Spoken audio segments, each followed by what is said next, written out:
Moogly, and I'm sorry for this super weird little angle here. We've been struggling. It's been a struggle this morning to get onto YouTube here. All our normal systems have completely broken down, so now I am talking to you from my phone, which I'm trying to hold steady as I can here with one hand, because I'm going to be flipping it around here in just a moment so that I can show you my hands. Basically, I've already been on Facebook today, and I've been chatting about the latest Moogly news, and if you go to the link in the description, you'll be able to get all links to everything I've been talking about, everything that's going on Moogly. But today I wanted to come on YouTube and talk to you about one of my favorite color work techniques that you don't see very often, crocheting with 2 active loops. This goes by a couple different names. I actually once took a class with it. The lady called it Poulade, P-U-L-A-D, pull up, loop, and drop.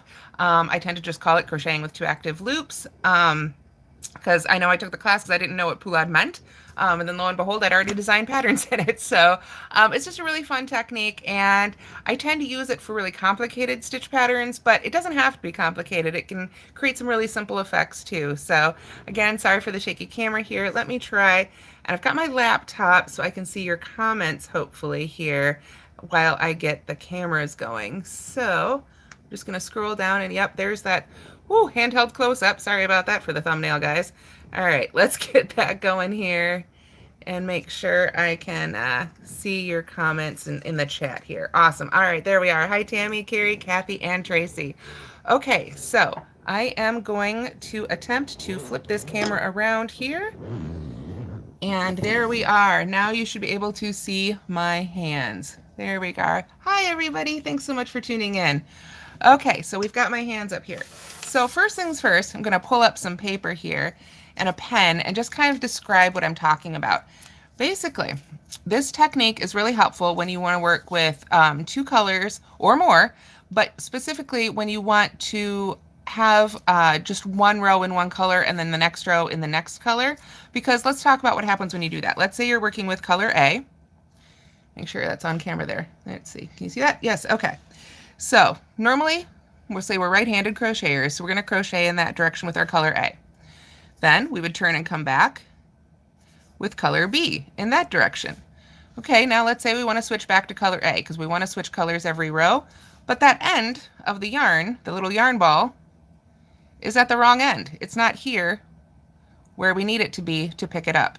So the solution, or one possible solution, is to work one direction in our first color, but then to work the same direction in our second color. Then that end is waiting right there, so we can come back in that direction with color A. And then that end is writing that right there, so we can come back that direction with color B.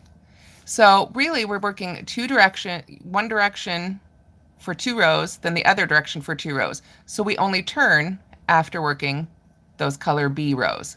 Now there's lots of different ways you can finagle this, and sometimes in a stitch pattern I might have it where, let me get this paper out of the way here, I might have it where you work with color A in one direction and then B actually comes back the other direction, but then A goes that way again, and then we pick up B again. So it's basically only turning every 2 rows. Okay, there we go. Sorry about that, guys. We had that big snowstorm come through last night that I think hit a lot of the country, and it must be affecting the internet speeds a little bit. We lost the connection there for a minute, but it looks like we're back. So I can see from my monitor, unfortunately, this looks like it's not the greatest connection right now either, but hopefully we'll be able to see well enough to describe what I'm doing right here. So basically right here, I've just got a row of single crochet, easy peasy, not much to talk about, but this is going to be our first color. So this is the other tool that's really handy if you're working this technique, is stitch markers. Doesn't matter what brand, whatever is your favorite brand. These are Clover, happen to be my favorite. But what we're going to do is we're going to be pulling the hook out of that loop and securing it with a stitch marker. Just put that stitch marker right in the loop. And this is really important because otherwise, as you're crocheting the next row, this loop standing open could accidentally get caught on something and pulled, and then these stitches are going to come right out from underneath what you're trying to make. So we've got that stitch marker in there. Our first row is done, so we're just going to go ahead and put that down. Now we're going to pull up our second color, whatever that may be. I'm going to go ahead and use some gray here. So what I'm going to do now is, and again, it doesn't matter if it's single crochets, double crochets, whatever stitch you want it to be, we can go ahead and join to that first stitch. Now we're not joining, normally we would turn and join to that row right there when working in rows, but we're going to go ahead and join right to that very first stitch we made. Right there, the one right after the turning chain. So like I say, you can join with a slip stitch, you could join with a standing stitch, whatever kind of stitch fits the pattern you're making. We're just going to go ahead and join with a chain here. Gosh, I'm sorry about that. The quality of the video today, guys. That snowstorm's really messing, I think, with our internet today. But anyway, I've joined to that first stitch. So now I would just go ahead and crochet in that same direction. So if you're familiar with looking at your stitches, you can see that's the same direction we worked before. We're just working that same direction for row 2, almost as if we were working in the round. Sometimes too, I know some more complicated tapestry and fair isle things can be worked this way, where you'll actually cut the yarn at the end of each row. And that's certainly an option for working when you want to work each row in a different color. You could cut the end, but then unless you're making a bunch of fringe, you're going to have a whole lot of ends to weave in. So it's not my favorite. It's kind of a big swatch. Doesn't matter how many stitches, what the stitch pattern is in between. But when we get here to the end of the row, you can see right here, that last stitch is going to end up in basically a stitch that has an active loop coming out of it. So if you hold on to that loop, it makes it a little easier to get that last stitch in there. Alrighty. Let's see, hopefully you guys can see that.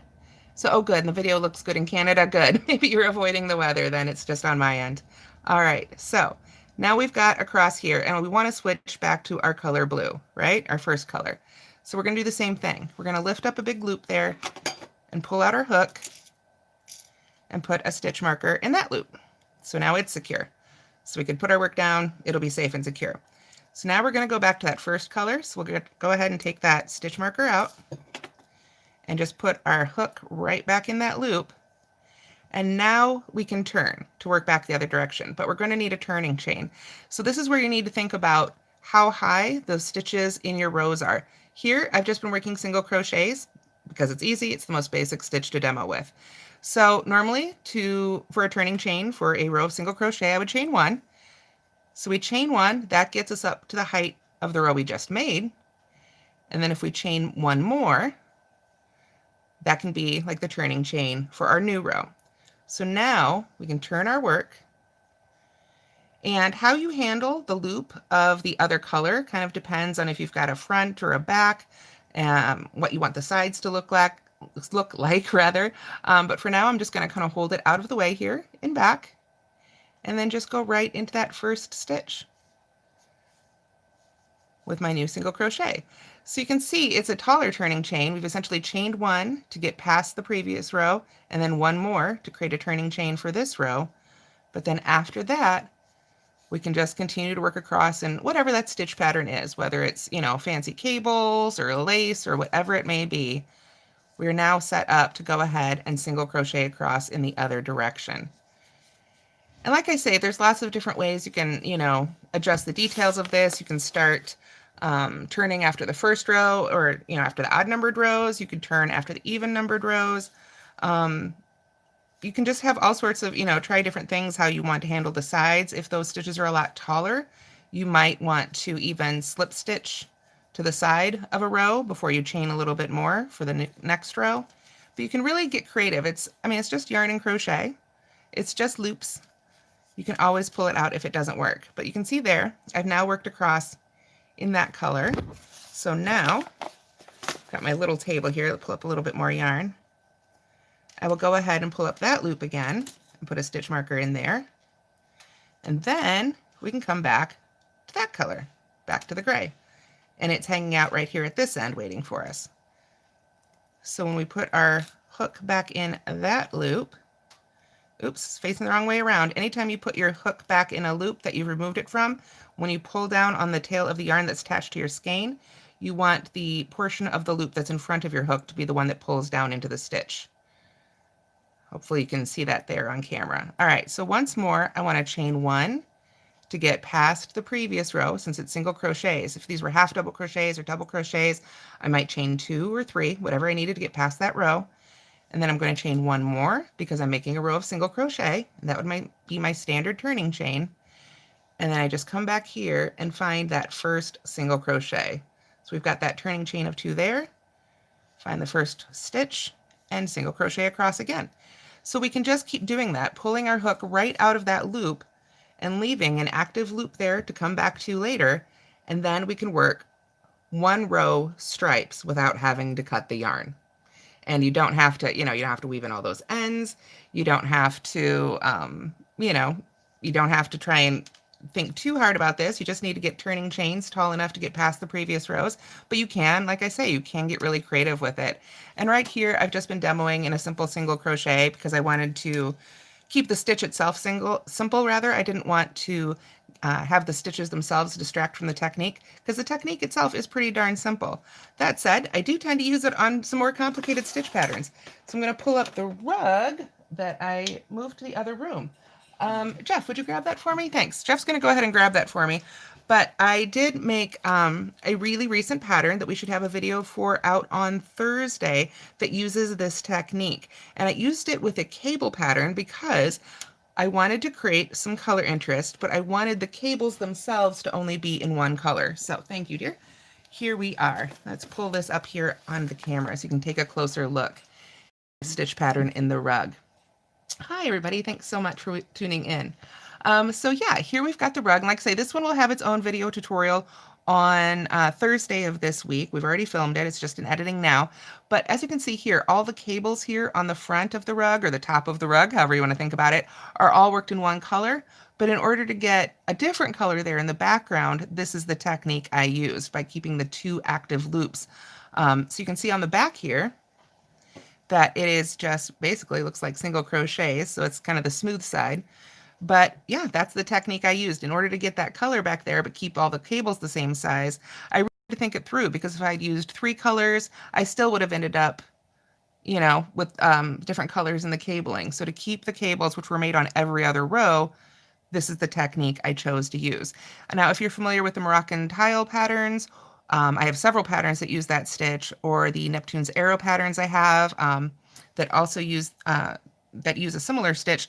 Both of those also use this technique. Like I said, this goes by a few different names. I just learned it as crocheting with 2 active loops. Some people call it poulade, pull up, loop, and drop. That's another term for it. But it is just a really great way to play with color and change colors every other row without having to cut your yarn. That's about it. That's what it comes down to, right? It's really just a big scheme to avoid weaving in ends. But, if there's anything that I love, it's avoiding weaving in ends. So that right there, yes, this would be a lovely lap blanket. It's a rug pattern, but I include the stitch multiple. And I mean, I don't know about you guys, but I don't know what the difference is between a rug and a blanket other than where you put it. So you could go ahead and definitely make a blanket out of this or a rug. I'm working on another pattern with it right now, using the colors in a slightly different way, but I think it's a really fun stitch pattern. It's got some great texture there right on front. And once again, that's what the back looks like. And the video tutorial for this will be up on Thursday. But I really just wanted to talk about how simple the idea itself is of crocheting 2 active loops. And hopefully it'll give you some more ideas and possibilities of things you can do on your own when you want those little stripes and you weren't sure how to achieve them. Now you can do it. So let's go ahead and let me hit the button here. Okay. Oh, I'll go ahead and put my hand in front of the camera. Sorry about that. So yeah, thanks for sticking with me today. Sorry about the lateness of this video. We meant to have it out way earlier. Technology just wasn't our friend, hence the lovely handheld camera phone version here today. But thanks for tuning in. I hope you enjoyed it. Looks like I'm going to glance it over here at my laptop. It looks like people liked it, so I'm glad you did. Thank you. Do check out the link in the description. I am doing a bunch of free classes over the next month or so with Michaels and hopefully throughout the year. So those are happening. And I'm also teaching a professional development course for or just one class, not a whole course, but one class for the Craft Yarn Council. So links to all that are in the blog post for today as well. And I'll be embedding this video There are also links to the other stitch patterns I mentioned and the rug. And I'll be embedding this video and the Facebook video I did earlier. So I'm just going to kind of bring you over here with me so I can glance over at the comments and just make sure there weren't any questions that I missed. But yay. Okay, great. Yes, and it would definitely save a lot of yarn too. Great point, yarn it out. Thank you. So I'm glad you guys enjoyed that. Thanks so much for watching. And I am going to stop making you seasick with my terrible shaky hand, and I will see you guys again later. Have a great day, everybody. If I can figure out how to end it.